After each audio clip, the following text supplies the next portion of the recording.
Hi friends, இப்போ நம்ம பார்க்க போகிற மேட்ச் பார்த்தீங்கன்னா ஃபைனல் உமன்ஸ் ஐபிஎல்லோடைய ஆர்சிபி பெங்களூர் டெல்லி கேபிட்டல்ஸ் இவங்க ரெண்டு பேருக்கும் நடக்குது. எங்கே பார்த்தீங்கன்னா இந்த டெல்லி மேட்சும் ஆர்சிபி மேட்சும் பார்த்தீங்கன்னா இந்த ரெண்டு மேட்சும் மேக்ஸிமம் கடைசி வரை போகும். ஆனால் பார்த்தீங்கன்னா ரெண்டு இதுவும் ப்ரெஷரில் தான் ப்ளே பண்ணுவாங்க. டெல்லி கேப்டன் டீம் தான் பார்த்தீங்கன்னா அவங்க டீம் தான் இப்போதைக்கு டெல்லி தான் அவங்க டீமோடைய லைனப்பு டீமோடைய இது ஸ்ட்ரென்த் அதிகம். 4 டைம்ஸ் டெல்லி ஆர்சிபியோட வின் பண்ணியிருக்கிறாங்க. ஆனால் பெங்களூர் பார்த்திங்கன்னா ஒரு டைமும் வின் ஆகலை. அதில் காரணம் என்னென்னா அவங்க டீமோடைய ஆல்ரவுண்டர்ஸ் பார்த்திங்கன்னா நல்லா பெர்ஃபார்ம் பண்ணிடுவாங்க. அந்த டெல்லியோட இது பேட்டிங்கில் விட்டாலும் ஆல்ரவுண்டர் ப்ளே பண்ணிடுவாங்க. ஆனால் ஆர்சிபியில் பார்த்திங்கன்னா இவங்க அலெக்ஸ் பெரி அதை விட்டால் வேணால் வரையகம் பண்ணுறாங்க. இதனால் ஆர்சிபி தோற்றுக்கிட்டே இருக்கிறாங்க. லாஸ்ட் மேட்ச்சில் கூட ஒரு ரன் வித்தியாசத்தில் வின் பண்ணியிருப்பாங்க. அந்த மாதிரி இப்போ என்னென்னா மெயினான பிளேயர்ஸ்லாம் இந்த ஃபைனல் டயத்தில் இதாகிடுவாங்க. அதுக்கப்புறம் வர பிளேயர்ஸ் நல்லா ப்ளே பண்ணுவாங்க. அந்த மாதிரி தான் மேக்ஸிமம் நடக்கும். இப்போ இந்த 9 கிரெடிட்டில் பார்த்தீங்கன்னா இப்போ இந்த மேட்ச்சில் ஃபஸ்ட்டு ஹை பர்சன்டேஜ் சி ஆர்சிபியில் இருக்காங்க. ஹை பர்சன்டேஜ் விசி டெல்லியில் இருக்கிறாங்க.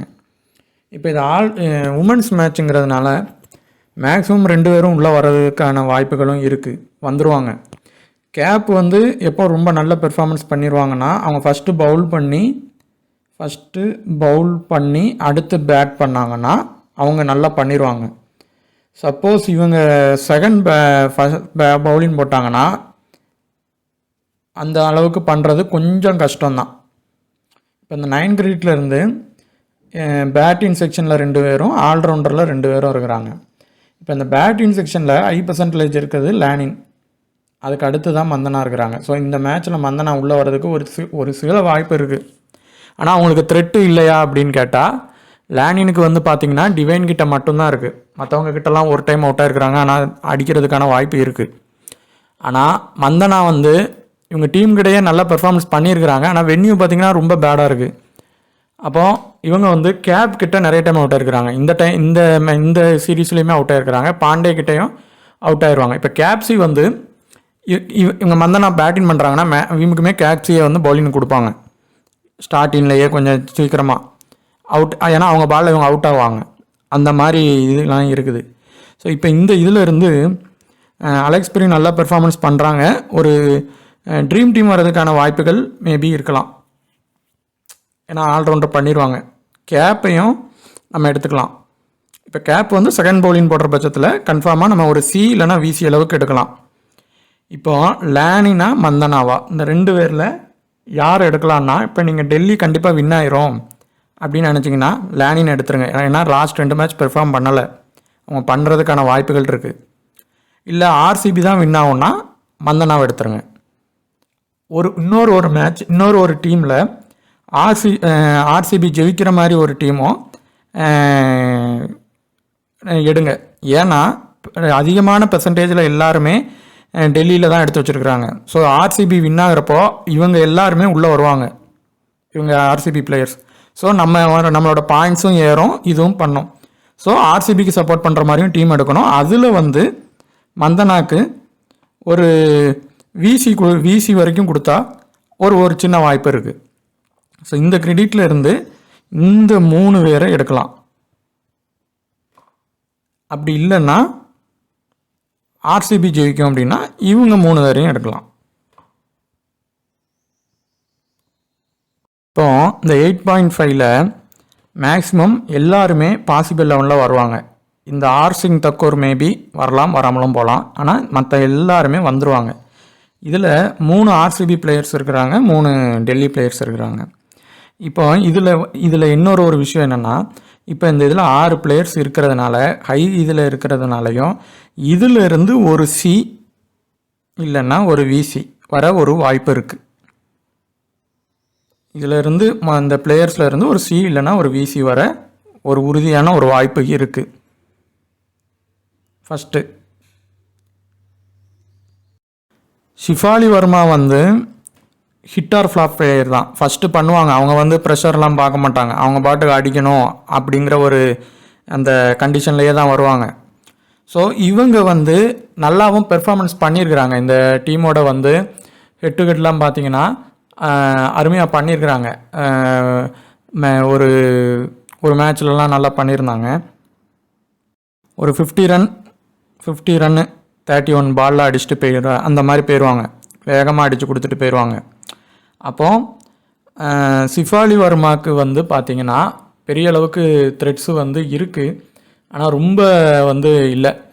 சிஃபாலி வர்மா வந்து பார்த்திங்கன்னா எலிஸ்பெரி பாலில் தான் 4 டைம்ஸும் மொலினஸ் பாலில் 3 டைம்ஸும் அவுட்டாக இருக்கிறாங்க. ஸோ இவங்க வந்து ஒன்று அடித்தா சிவிசி அளவுக்கு அடிப்பாங்க, இல்லைன்னா அவுட் ஆயிடுவாங்க. இவங்க அந்த மாதிரியான கண்டிஷன் தான்.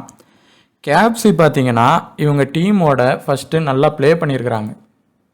அதாவது பேட்டிங்கில் ஒரு பார்த்திங்கன்னா எப்படியும் ஒரு 48 ரன்ஸ் அடிச்சிருவாங்க, ஒரு 50 ரன்ஸ் அடிச்சிருவாங்க, ஒரு 35 ரன்ஸ் அடிச்சிருவாங்க. அடுத்து பவுலிங்னுக்கு வர்றப்போ 1 விக்கெட் 2 விக்கெட்னு அடிச்சிருவாங்க. ஆனால் இவங்க என்னென்னா அந்த ஸ்ட்ரைக் ரேட் அதிகப்படுத்தியே விளாடுவாங்க. பவுலிங்கும் அதே மாதிரி பார்த்திங்கன்னா இப்போ அவங்களுக்கு ஃபுல்லாக ஓவர் கிடைக்கிறதில்ல. ஆனால் சப்போஸ் கிடைக்கிற பட்சத்தில் ஒரு 2 or 3 விக்கெட் எடுத்துருவாங்க, மேக்ஸிமம் 2 விக்கெட் எடுத்துருவாங்க. அவங்களோட இதில் பார்த்தீங்கன்னா அதிகமான விக்கெட் இதில் கேப்ஸி இருப்பாங்க, 1 விக்கெட் 2 விக்கெட்னு. இவங்க ஃபஸ்ட்டு பவுலிங் போட்டு பேட்டிங் பண்ணால் இவங்க 2 பேரையும் எடுக்கலாம் ஒன்று. அதே மாதிரி இவங்க சியோஃபி டிவைன் வந்து ஃபஸ்ட்டு பவுலிங் போட்டு பேட்டிங் பண்ணால் இவங்களையும் ஆல்ரவுண்டரில் எடுக்கலாம். அப்போ பேட்டிங்கில் பார்த்தீங்கன்னா ஆர் கோஷ், சிஃபாலி வர்மா, மொத்தம் இந்த இதில் 6 பேர் இருக்கிறாங்க. மேக்ஸிமம் ஒரு 3 to 4, அதுக்கு மேலே எடுக்கக்கூடாது. இப்போ டாஸ் வின் ஆகும் போது ஆர்சிபி வந்து செகண்ட் பேட் பண்ணுறாங்கன்னா இப்போ வந்து இவங்களை வந்து ஃபஸ்ட்டு அவங்க பவுல் பண்ணி பேட் பண்ணணும். டெல்லி பண்ணி பவுல் பண்ணி பேட் பண்ணுற பட்சத்தில் இவங்க நல்லா பெர்ஃபார்ம் பண்ண ஒரு வாய்ப்பு இருக்குது. இவங்களும் அப்படி தான். ஆர்சிபி வின் ஆகணும்னா இவங்க வந்து ஃபஸ்ட்டு பவுல் பண்ணணும், அப்போ தான் இவங்களோட ப்ளே பாயிண்ட் கொஞ்சம் நிறைய எடுப்பாங்க. இப்போ ஓப்பனிங் பண்ணுறதுனால ஸோ ஒரு விக்கெட்டும் எடுக்கிறதுக்கும் பவுல் பண்ணி இவங்க டீம் வந்துடுவாங்க. ஏன்னா இப்போ பெர்சன்டேஜ் பார்த்தா குறைஞ்சிருச்சு இவங்களுக்கு. அதனால் இவங்க வந்து இதில் வந்து ஆல்ரவுண்டரில் பார்க்கும்போது கேப்ஸி, டிவைன், அதே மாதிரி ஆர்கோஷ் வந்து டாப் ஆர்டர் ஃபெயிலியர் ஆகிற பட்சத்தில் இவங்க உள்ளே வர வாய்ப்பு இருக்குது. ஸோ இந்த 3 பேரையும் எடுத்துக்கலாம். சிஃபாலி வர்மாவை நீங்கள் ஒரு டீமில் எடுக்கங்க, எடுக்கிற டீமில் அவங்கள ஒரு சி இல்லைனா விசி கொடுத்து எடுக்கணும். சும்மா ட்ரீம் டீமுக்கு எடுக்கக்கூடாது. அது அவங்கள கொடுத்தா சிவிசி கொடுத்து அந்த மாதிரி எடுக்கலாம். இப்போ இதில் 2 இதில் ஆர்சிபி இருக்காங்க, 2 இதில் இவங்க நம்ம டெல்லி இருக்கிறாங்க. இந்த 3 பேருமே மஸ்ட் பேட் பிளேயர்ஸ் தான். ஆனால் இவங்க ராட்ரிகஸ் வந்து ஃபஸ்ட்டு பேட்டிங் பண்ணால் இவங்கள எடுத்து பார்க்கலாம். டாப் ஆர்டர் இப்போ ஷிஃபாலி வர்மா, லேனின்லாம் அவங்களுக்கு ஒரு இருக்கிற த்ரெட்ஸில் அவங்க அவுட் ஆகிட்டாங்கன்னா இவங்க வந்து வேகமாக விளையாடுவாங்க. ஸோ இவங்களை வந்து ஃபஸ்ட் பேட்டிங் பண்ணால் எடுத்துடலாம். வரேகம் வந்து இவங்க டீம் கூட சுமாராக தான் ப்ளே பண்ணியிருக்கிறாங்க, ஆனால் இவங்களோட பெர்சன்டேஜ் லோவில் இருக்குது. ஸோ இப்போ ஆர்சிபி பிளேயர்ஸ் அவுட் ஆகிற பட்சத்தில் பேட்டிங் பண்ணிடுவாங்க இவங்க, பவுலிங்கில் விக்கெட் எடுக்கலைனாலும். ஸோ இவங்களையும் எடுத்துடலாம். அதுக்கப்புறம் ஆர் யாதவ்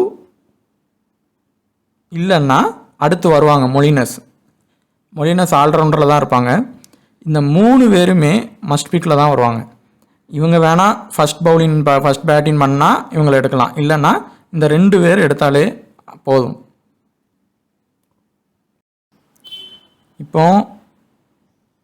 இப்போ இந்த கிரெடிட்டில் பார்த்தீங்கன்னா மேகனா வந்தால் உண்டு, மேக்ஸிமம் வரமாட்டாங்க. அப்போது இவங்க 2 பேரும் இருக்காங்க, ஒன்று மொலினஸ், இன்னொன்று பட்டேல். இவங்க மேக்ஸிமம் பார்த்தீங்கன்னா 2 பேரும் ட்ரீம் டீமில் வந்துடுறாங்க. இப்போ பட்டேல் வந்து ஃபஸ்ட்டு பவுலிங் கிடச்சிச்சின்னா இவங்க விக்கெட் கொஞ்சம் எடுக்க வாய்ப்பு இருக்குது. ஸோ இந்த 2 கிரெடிட்டில் 2 பேர் 2 இதில் இருக்கிறாங்க. மேக்ஸிமம் 1 எடுக்கலாம், ஒன்று மொலினஸ் எடுத்துகிட்டு போயிடலாம். இவங்க பேட்டிங்கும் இருக்குது, பவுலிங்கும் இருக்குது, டபுள் ஆப்ஷன் இருக்குது. இவங்க பார்த்தீங்கன்னா பவுலிங் மட்டும்தான். மேக்ஸிமம் அவங்க டீமில் பார்த்தீங்கன்னா ரைட் ஹேண்டர்ஸ் கொஞ்சம் அதிகம் டெல்லியில். ஸோ இவங்க பால் அடிக்கிறதுக்கான வாய்ப்புகள் இருக்குது. ஸோ நம்ம மொலினஸை மட்டும் எடுக்கலாம், இவங்கள வந்து ரொட்டேஷன் பண்ணி இன்னொரு டீமில் எடுத்துக்கலாம். அதே மாதிரி 7.5ல வந்து இவங்க நம்ம ஏ ரெட்டி இவங்களும் இருக்கிறாங்க. இவங்க வந்து ஒரு நல்ல ஒரு பவுலர் தான். ஆனால் இப்போ இந்த கிரெடிட்டில் இவங்க மட்டும் தனியாக தான் இருக்கிறாங்க. இப்போ 7.5ல லோ பெர்சன்ட்டில் இருக்கிறவங்க மேக்ஸிமம் சில டைம் உள்ளே வருவாங்க. இப்போ மொலினஸ் மேக்ஸிமம் 50% இப்போ பெர்சன்டேஜ் கொஞ்சம் அதிகமாக தான் இருப்பாங்க. ஆனால் இவங்க வந்து 2 பேருமே இந்த கிரெடிட்டில் வந்து இவங்க தான் அதிகமாக இருக்காங்க. இவங்க தனியாக இருக்கிறதுனால இவங்க வர்றது கொஞ்சம் ரிஸ்க்கு. சப்போஸ் நம்ம டெல்லி வின் ஆகும் அப்படின்னு நினச்சிங்கன்னா வேணால் இவங்களை எடுக்கலாம் வழியா, மற்றபடி ரிஸ்க்கு தான். இப்போ இதில் இருக்கிறது எல்லாருமே பார்த்தீங்கன்னா லோ பெர்சன்டேஜில் உள்ள கொஞ்சம் லோ கிரெடிட் பிளேயர் தான். 7, 6.5, 5.5. இந்த இதில் பாண்டே இவங்க வந்து ஒரு மஸ்ட் பிக்கு. இவங்க டீமில், டெல்லி டீமில் இவங்க நல்லா ப்ளே பண்ணுவாங்க. நிறைய டாப் ஆர்டர் பிளேயருக்கு இவங்க கிட்ட த்ரெட்ஸும் இருக்குது. மந்தனா, எலிஸ்பெரி, அப்புறம் டிவைன், இவங்களுக்கு எல்லாருக்குமே உங்ககிட்ட த்ரெட் இருக்குது. இவங்க ஓப்பனிங் பண்ணுவாங்க, பவுலிங் பண்ணுவாங்க, நல்ல த்ரெட் இருக்குது. அதனால தான் ஏ ரெட்டி வந்து ரிஸ்க்கு. சப்போஸ் இவங்க பெர்ஃபார்ம் பண்ணலை, இல்லை எனக்கு டெல்லி தான் வின் ஆகும் அப்படின்னு நினச்சிங்கன்னா இவங்களையும் எடுக்கலாம், அந்த ஏ ரெட்டியும் எடுக்கலாம். ஏ ரெட்டி ஏன்னா அவங்க வந்து அந்த கிரெடிட்டில் இப்போ அவங்க தான் லோ பெர்சன்ட்டில் இருக்கிறாங்க. லோ பெர்சன்ட்டில் இருக்கிறவங்க ஒரு சமயம் ப்ளே பண்ணிடுவாங்க, அதாவது ட்ரீம் டீம் அளவுக்காவது ப்ளே பண்ணுவாங்க. அப்போ டெல்லி ஜெயிச்சு அவங்க ப்ளே பண்ணுவாங்க. ஸோ அப்போ அவங்கள வந்து இவங்களையும் எடுத்து ஏ ரெட்டியும் எடுக்கலாம், டெல்லி வின் ஆகும் அப்படிங்கிற பட்சத்தில். அப்படி இல்லைன்னா ஏ ரெட்டியை விட்டுட்டு இவங்களை எடுக்கலாம். இதை வந்து நம்ம 2-3 டீம் போடும்போது அதை நம்ம சேஞ்ச் பண்ணி பார்க்கும்போது கரெக்டாக அவங்க வந்து செட் ஆகும். இப்போ பார்த்தீங்கன்னா இந்த டீம் வந்து 2 ஈக்குவலாக இருக்கிற மாதிரி தான் வந்து வச்சுருக்குறோம். இதில் வந்து ஆர் கோஷ் வந்து கடைசி இறங்குவாங்க. அவங்க வந்து இந்த ஒரு மேட்ச் பெர்ஃபார்ம் பண்ணாதனால இவங்க கூட பண்ணியிருக்கிறாங்க, வாய்ப்பு இருக்குது. மந்தனா வந்து ரிஸ்கி பிக்கு தான், ஒரு சான்ஸ் மாதிரி. அவங்க அடிக்கிறதுக்கும் வாய்ப்பு இருக்குது, இல்லாமலும் இருக்குது. சிஃபாலி வர்மாவும் அதே மாதிரி தான். இதில் வந்து நம்ம யாருக்காவது ஒருத்தங்களுக்கு சிவி கொடுத்து ஆல்ரவுண்டரில் ஒருத்தங்களுக்கு விசி கொடுக்கலாம். டெல்லி ஜெயிக்கணும்னா டெல்லி ஆல்ரவுண்டருக்கு கொடுக்கலாம். அதே மாதிரி ராட்ரிகஸ் வந்து ஃபஸ்ட்டு பேட் பண்ணால், இப்போ டெல்லி ஃபஸ்ட் பேட் பண்ணுற பட்சத்தில் அவங்களுக்கு வந்து டீமில் எடுக்கலாம். அதே மாதிரி கேப்சி வந்து இவங்க டீமோட பேட்டிங் நல்லா பண்ணியிருக்கிறாங்க. பவுலிங் 4 ஓவர் கிடச்சா விக்கெட் எடுக்க ஒரு வாய்ப்பு இருக்குது. கேப் வந்து ஃபஸ்ட்டு பவுலிங் போடுற பட்சத்தில் அவங்க நல்லா பெர்ஃபார்ம் பண்ணிடுவாங்க. ஸோ அவங்க வந்து எடுத்துருக்குறோம். எலிஸ்பெரி வந்து பார்த்திங்கன்னா அவங்க 2 டைம் வந்துட்டாங்க. இந்த டைம் வர்றது கொஞ்சம் கஷ்டம்தான். ஆனாலும் அவங்க ஆல்ரவுண்டர் பெர்ஃபார்மராக இருக்கிறதுனால ஒரு விசி இல்லைன்னா ட்ரீம் டீம் வர்றதுக்கான அளவு இருக்குது. டிவைன், வரேகம், இந்த 2 பேரில் ஒருத்தரை எடுக்கலாம், இல்லை 2 பேரையுமே எடுத்து போகலாம். டிவைன் வந்து லோ பெர்சன்ட்டுக்கு போயிட்டாங்க, 50-50க்குள்ளே இருக்கிறாங்க. ஸோ அவங்க பெர்ஃபார்ம் பண்ண ஒரு வாய்ப்பு இருக்குது.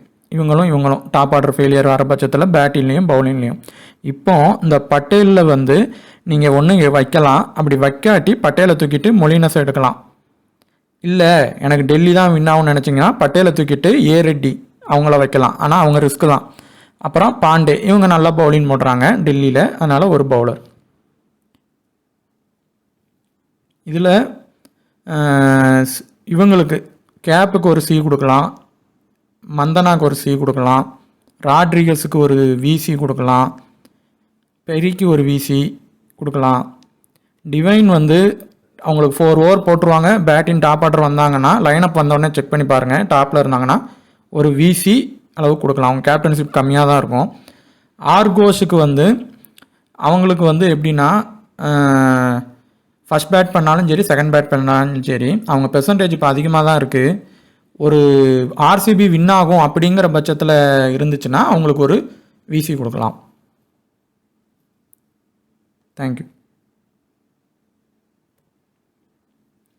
இது வந்து ஒரு டெமோ டீம் தான், இதை வச்சு நீங்கள் மேக் பண்ணலாம்.